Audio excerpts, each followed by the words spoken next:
아무튼 목사로 인해서 발생하는 분쟁, 또 목사로 인해서 발생하는 여러 가지 문제들, 이런 문제들을 조금 예방하고 또 이런 문제들을 좀 해소할 수 있는 그런 방안들이 좀 없을까요?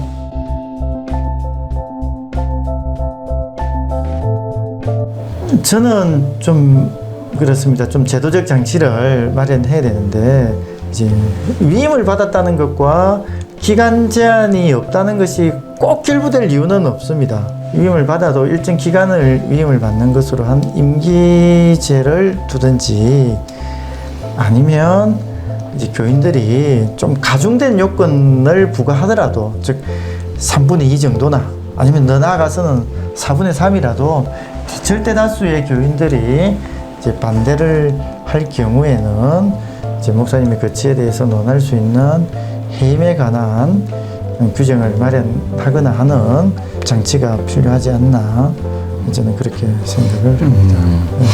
그러니까 결국 목회자를 또 해임할 수 있는 여러 가지 어떤 제도적 장치나 아니면 임기제와 재신임을 통해서 또 목사의 어떤 그 전행이나 여러 가지 많은 부분들을 좀 막아낼 수 있는 이런 제도적 장치가 좀 필요하다는 것이죠. 그렇죠. 역사적으로 보면 뭐 정치와 교회가 다르고 작동 방식도 다르고 기본 토대와 철학이 다 다르지만, 그래도 교회보다 좀 덜 민주적이라고 하고 더 세속적인 우리 정치 사회에서도 그 대표자, 지휘자에 대해서 지금 임기 아니면 해임 또는 동시에 둘 다 두고 있지 않습니까? 우리가 전임 대통령에서 봤지만 임기가 당연히 정해져 있는데 이제 탄핵이라는 절차를 통해서, 즉 그게 해임인 것이거든요.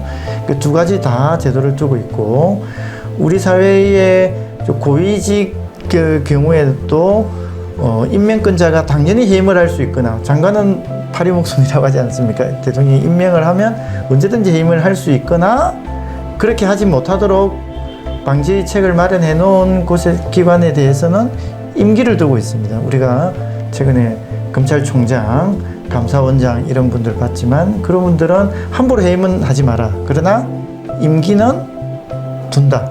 즉 임기까지는 보장하지만 또 임기 이후에는 사임이다라고 하는 것을 이제 전제를 하고 있는 것입니다. 그래서 우리 세속의 영역에서도 이런 장치를 통해서 권력 남용을 방지하고 권력 간의 상호 견제와 균형을 도모한다면, 이제 우리 교단 헌법의 민주주의 원칙을 채택을 하고 있거든요. 그리고 또 각자 하나님의 아들로서의 권리, 의무 이런 것들을 생각했을 때 민주적 체제를 교회 내에서도 구축할 수 있지 않는가.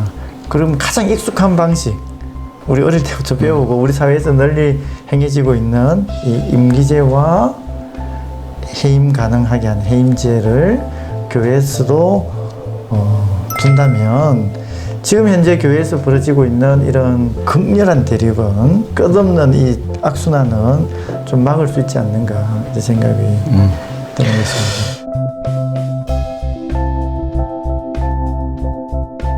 또 어떤 분들의 우려, 그런 이제 제도적 보완은 필요로 하지만 이런 우려들도 있어요. 그러니까 성도들이 그런 제도적인 면을 가지고 오히려 목회자들에 대해서 더 어렵게 만드는 거 아니냐, 이런 생각을 가지신 분들도 있을 거거든요. 근데 이제 임기제라고 하는 거는 양면이 있는 거 아닙니까? 임기가 되면 끝이 난다는 점도 있지만, 임기까지는 이제 특별한 사정이 없으면 보장한다는 측면이 있기 때문에, 그 임기제에 뭐 양면은 있을 수 있지만 또 그래도 절충할 수 있는, 상호간에 승인할 수 있는 제도가 아닌가 싶고요.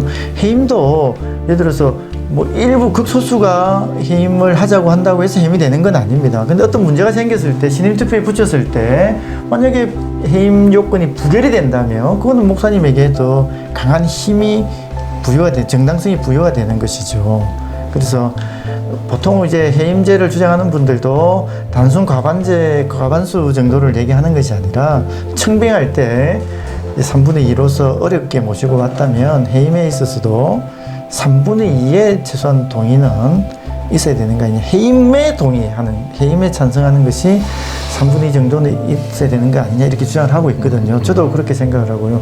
그렇다고 하면 그것은 목사님의 지위를 근원적으로 부정을 하거나 불안하게 하는 것은 아니다. 그러나 3분의 2의 동의도 받지 못하는 목사님이라면 목회지를 좀 옮기는 것을 고려해 보셔야 되지 않느냐. 그게 순례자의 삶이 아니겠는가.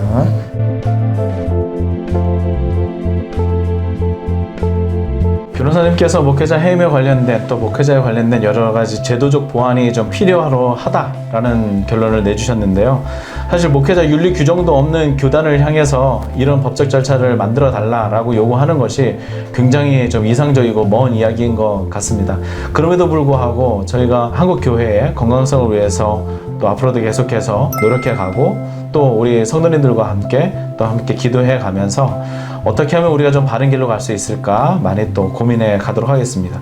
끝으로 이 논의에 대해서 또 하실 말씀 있으신 못하신 이야기가 있다면 해주시면 좋을 것 같습니다. 그 교회개혁 실천연대 통계 자료에도 나오고 하지만 우리 교회 내에서 그 분쟁은 이제 목사님에 대한 찬반으로 해서 벌어지는 경우가 많지 않습니까? 솔직한 현실인데 그렇다면 그 문제를 분쟁의 원인으로 정확하게 놓고 인식을 하고 다 자인을 하고 이 문제를 어떻게 해결할 것인지 어떻게 목사님의 권위와 지도력을 존중하고 보장하면서도 또 교인들의 좀 문제 제기, 요구, 불만 이런 것들을 수렴할 수 있는지를 진짜 심각하게 고민을 해봐야 된다고 생각합니다. 그렇지 않으면 대립이 자연스럽게 해소될 방법이 없습니다. 그리고 아니면 계속 이제 법원에 가게 되는데 법원에 가서 계속 다투는 것이 은혜스럽지 않다는 것은 다들 아실 것이고 교회 내부에 이 문제를 해결하는 방법은 제가 볼 때는 임기제나 해임제를 둬서 동시에 또는 둘 중에 하나라도 둬서 어떤 문제가 생겼을 때 임기제를 두면 어찌 되겠어요? 문제가 있어도 임기까지는 가급적 참아야 되는 것이고 해임제를 두면 절대 상당한 다수가 해임 요건을 충족할 때까지는 동의할 때까지는 또 자중하는 그렇게 해서 균형을 맞춰 나가는 이 제도를 조만간에 우리 교회에 안착시키지 않는다면 교회 분쟁은 제가 볼 때는 끝없이 더 격렬하게 생기지 않겠는가.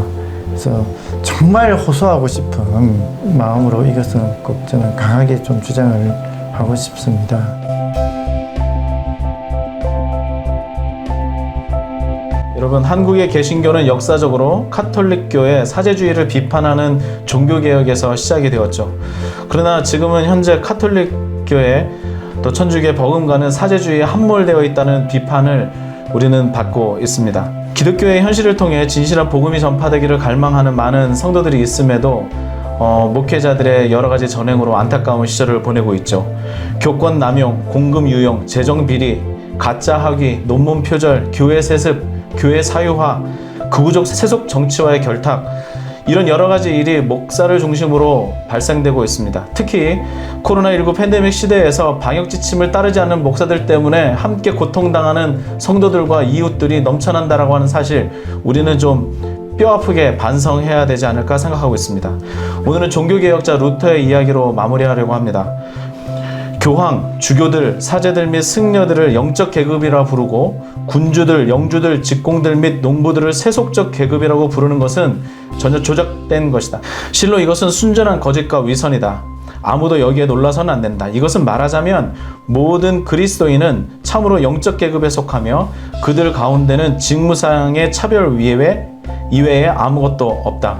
우리는 다 세례를 통하여 사제로서 성별을 받는다. 이것은 사도 베드로가 베드로전서 2장에서 너희는 왕같은 제사장이며 제사장 같은 나라이다 라고 말하고, 또 계시록에 당신은 당신의 피로써 저희를 제사장과 왕들이 되게 하셨나이다 라고 기록되어 있는 바와 같다. 이 루터의 가르침대로 함께 개혁을 이루어가는 우리 모두였으면 좋겠습니다. 오늘 함께 해주신 강문혜 변호사님 너무나 감사합니다. 네, 감사합니다.